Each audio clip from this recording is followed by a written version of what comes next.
ದೇವರ ಮಕ್ಕಳಾಗುವಂತೆ ನಿಮ್ಮ ಆತ್ಮಗಳನ್ನು ವಾಕ್ಯದಲ್ಲಿ ಬಲಪಡಿಸುವ ಅನುದಿನದ ಧ್ಯಾನ ಆಗಸ್ಟ್ 25. ಎಲೆನ್ ಜಿ ವೈಟ್ ರವರ sons and daughters of god ಎಂಬ ಪುಸ್ತಕದ 238ನೇ ಪುಟ. ಶೀರ್ಷಿಕೆ: ಸೈತಾನನ ಸರ್ಕಾರವನ್ನು ಶಿಲುಬೆಯು ಬೆತ್ತಲು ಮಾಡುತ್ತದೆ. ಈ ದಿನದ ಸತ್ಯವೇದದ ವಾಕ್ಯ: ಆತನು ದೊರೆತನಗಳನ್ನು ಅಧಿಕಾರಗಳನ್ನು ನಿರಾಯುಧರನ್ನಾಗಿ ಮಾಡಿ ಜಯೋತ್ಸವ ಮಾಡುತ್ತಾನೋ ಎಂಬಂತೆ ಶಿಲುಬೆಯ ಮೇಲೆ ಅವುಗಳನ್ನು ಜಯಿಸಲ್ಪಟ್ಟವುಗಳನ್ನಾಗಿ ಮೆರೆಸುತ್ತಾ ತೋರಿಸಿದನು. ಕೊಲೊಸ್ಸೆಯವರಿಗೆ 2ನೇ ಅಧ್ಯಾಯ 15ನೇ ವಚನ. ಕಲ್ವಾರಿಯ ಶಿಲುಬೆಯಲ್ಲಿ ಪ್ರೀತಿ ಮತ್ತು ಸ್ವಾರ್ಥವು ಪರಸ್ಪರ ಮುಖಾಮುಖಿಯಾಗಿ ನಿಂತವು. ಅವುಗಳ ಕಿರೀಟಪ್ರಾಯವಾದ ಪ್ರಕಟಣೆ ಶಿಲುಬೆಯಲ್ಲಿ ಇದೆ.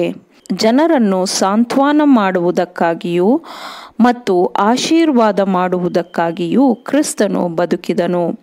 ಆದರೆ ದೇವರ ಮೇಲೆ ತನ್ನ ದ್ವೇಷದ ದುಷ್ಟತನವು ಎಷ್ಟಿದೆ ಎಂಬುದನ್ನು ಸೈತಾನನು ಕ್ರಿಸ್ತನನ್ನು ಸಾಯಿಸುವುದರಲ್ಲಿ ಪ್ರಕಟಿಸಿದನು.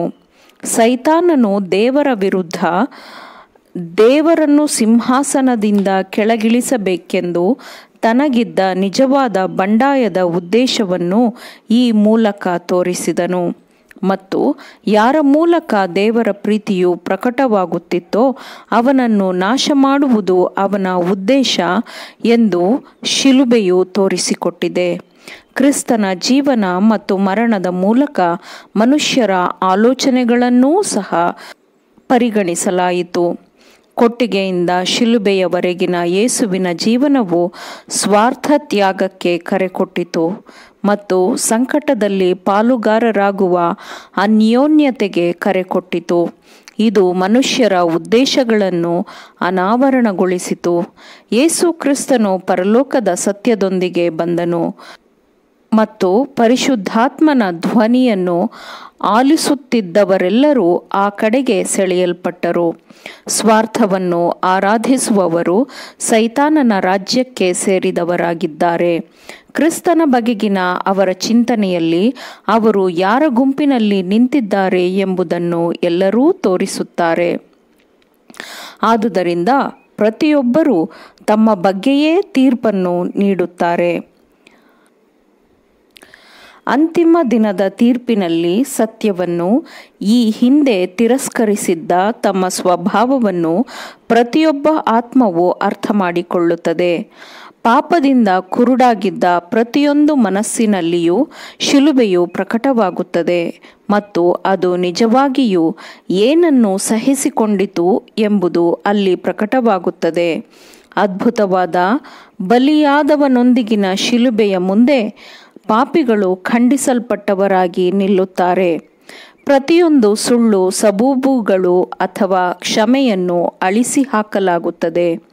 ಮಾನವನ ಧರ್ಮ ಭ್ರಷ್ಟತೆಯು ಅದರ ಹೀನಾಯ ಗುಣ ಸ್ವಭಾವದಲ್ಲಿ ಕಂಡುಬರುತ್ತದೆ. ತಮ್ಮ ಆಯ್ಕೆ ಯಾವುದಾಗಿತ್ತು ಎಂಬುದನ್ನು ಮನುಷ್ಯರು ನೋಡುತ್ತಾರೆ. ಎಲ್ಲ ಹೃದಯಗಳ ಆಲೋಚನೆಗಳು ಬಹಿರಂಗವಾದಾಗ ನಿಷ್ಠಾವಂತರು ಮತ್ತು ಬಂಡಾಯ ಎದ್ದವರು ಇಬ್ಬರೂ ಒಂದೇ ಧ್ವನಿಯಲ್ಲಿ, ದೇವರಾದ ಕರ್ತನೇ, ಸರ್ವಶಕ್ತನೇ, ನಿನ್ನ ಕೃತ್ಯಗಳು ಮಹತ್ತಾದವುಗಳು, ಆಶ್ಚರ್ಯಕರವಾದವುಗಳು ಆಗಿವೆ. ಸರ್ವ ಜನಾಂಗಗಳ ಅರಸನೇ, ನಿನ್ನ ಮಾರ್ಗಗಳು ನ್ಯಾಯವೂ ಸತ್ಯವೂ ಆಗಿವೆ.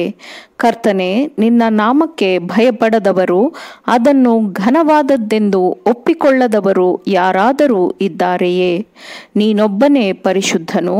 ನಿನ್ನ ನೀತಿಯುಳ್ಳ ಕೃತ್ಯಗಳು ಪ್ರಕಾಶಕ್ಕೆ ಬಂದದ್ದರಿಂದ ಎಲ್ಲ ಜನಾಂಗಗಳು ಬಂದು ನಿನ್ನ ಸನ್ನಿಧಾನದಲ್ಲಿ ನಮಸ್ಕಾರ ಮಾಡುವರು ಎಂದು ಹೇಳುತ್ತಾರೆ.